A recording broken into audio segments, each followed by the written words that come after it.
Para un final presto, de José Lezama Lima. Una muchedumbre genoseólica se precipitaba desembocando un silencio lleno de agudeza, ocupado después el centro de la plaza pública. Su actitud de lejos presupone gritería y de cerca un paso y unos ojos de encapuchados.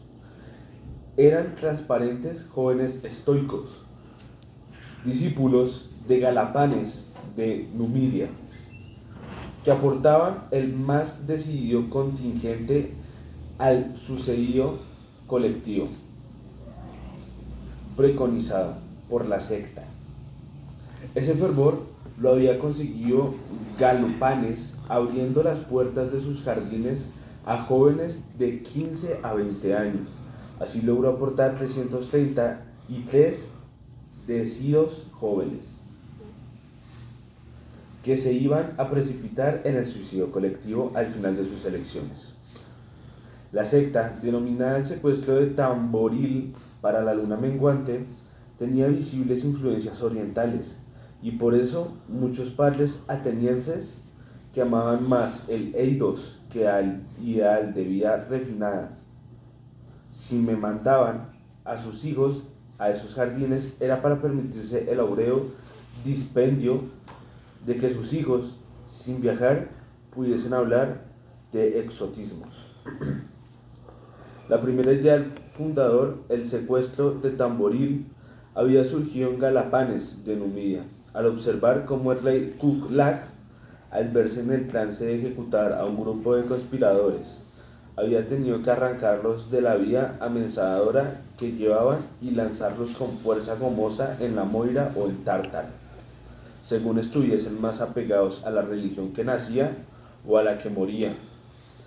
Al ver Galapanes, los crispamientos y gestos desiniguales e incorrectos de los jóvenes ajusticiados, decidió idear nuevos planes de enseñanza.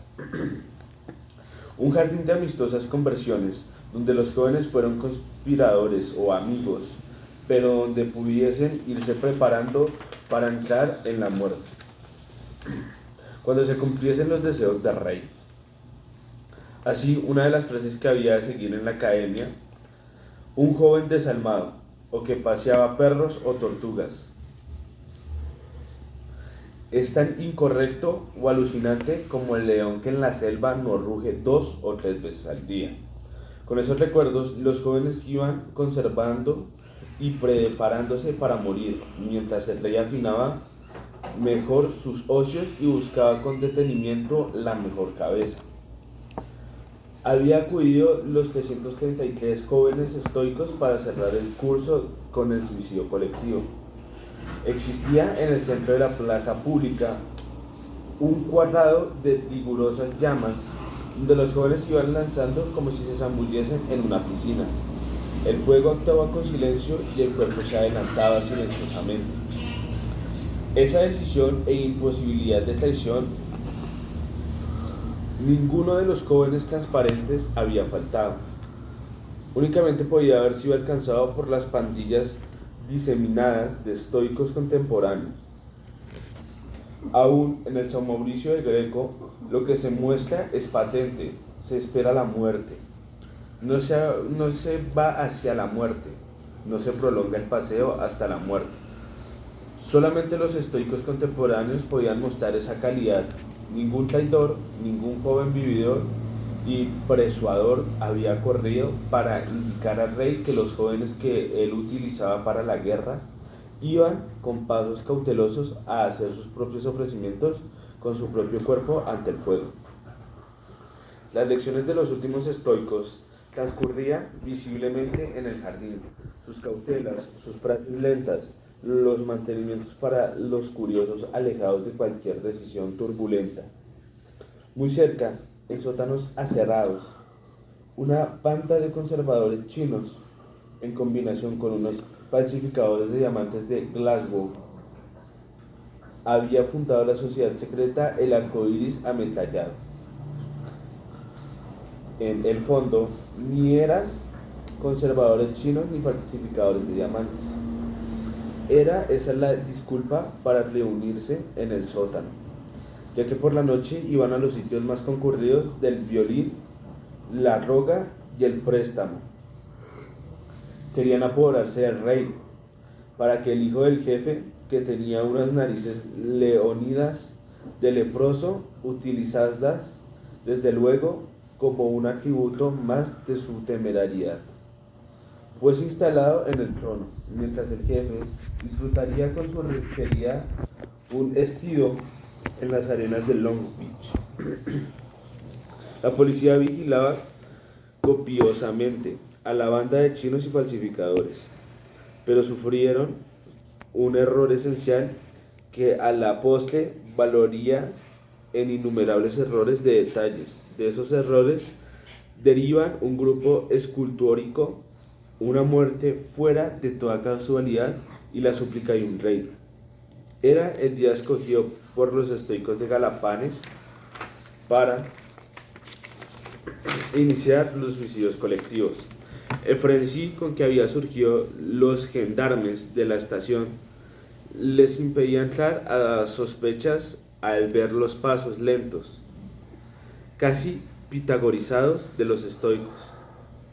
A las primeras descargas de la gendarmería, los estoicos que iban hacia la hoguera silenciosamente pompurripiaban en rasgados gritos de alborozo, de tal manera que se mezclaban para los pocos espectadores indiferentes los agujeros sanguinolentos que se iban abriendo en los cuadros de los estoicos suicidas y las risas con que éstos respondían.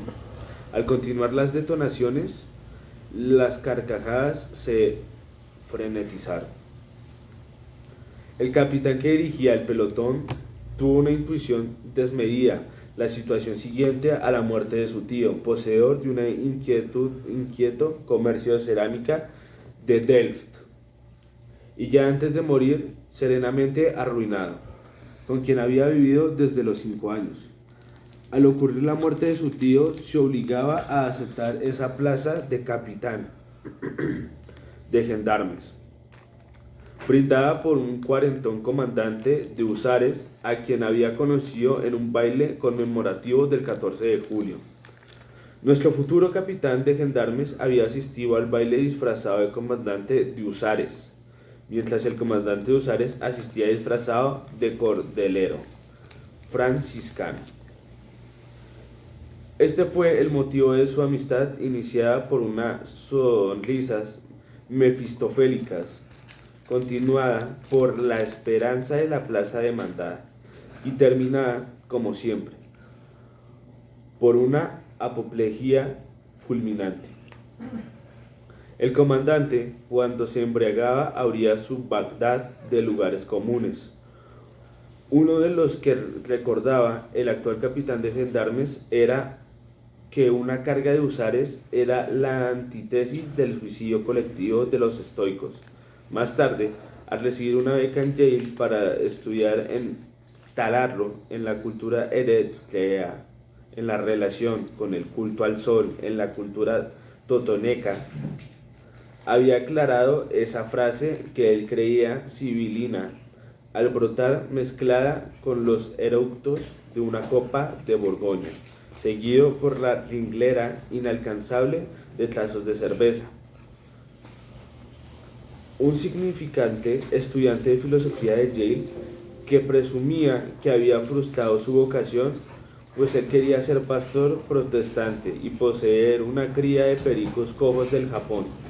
Le reveló en una sola lección el secreto, lo que él había creído en su oportunidad, un dictado del comandante en éxtasis.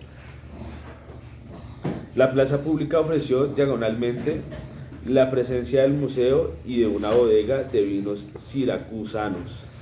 El capitán decidió utilizar los servicios de ambos. Así, mientras lentamente iba cesando las donaciones mandadas contingentes bifurcados, unos traían del museo ánforas y lequitosaribaliscos y otros traían Borgoña espumosa de la bodega.